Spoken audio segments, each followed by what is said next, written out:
এখন ওই রোল বানাবো আলু ভাজি দিয়ে। তার জন্য ময়দা মাখাই নিচ্ছি, হালকা একটু গরম পানি আর লবণ দিয়ে মাখাই নিচ্ছি। এখন বেলবো। আটাটা এইভাবে বেলে নিচ্ছি রুটির মতো। এখন হচ্ছে এতে আলু ভাজি দিয়ে দেবো। ঘরে আলু ভাজি করছিলাম, তো আলু ভাজি বেশি বেঁচে ছিল, তো ভাবলাম যেটা রোল করে ফেলি।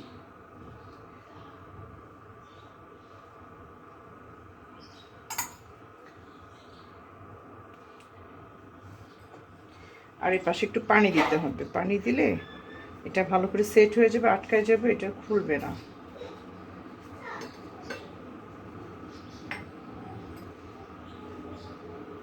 এইভাবে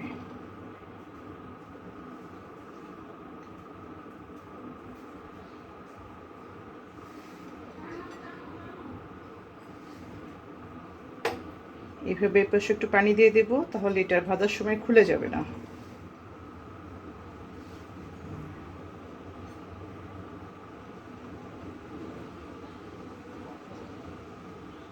এই যে কীভাবে সবগুলো রোল করে নেব। রোলগুলো বানাই ফ্রিজে রাখছিলাম এগুলো।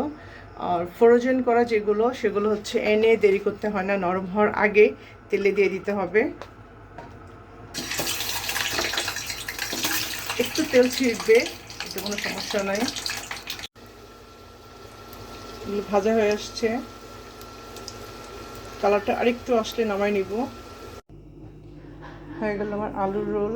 এগুলো আপনার বাসায় বানাই ফ্রিজে রাখতে পারবেন, এক মাসের মতো ফ্রিজে রাখতে পারবেন। যখন মন চাইবে বের করে খেতে পারবেন ভেজে।